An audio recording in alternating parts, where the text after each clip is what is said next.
postali smo previše materijalni, znate. Sve mjerimo kroz novac, apsolutno.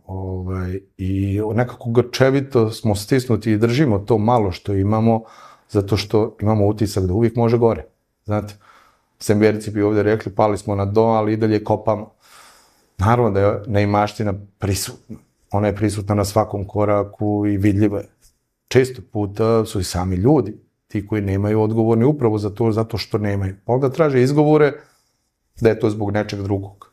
Shvatate? Ali svijest i društvo opet mora da utiče i mislim da je najveći moj i vaš posao medija, koji je vrlo odgovoran, mijenjanje svijesti ljudi.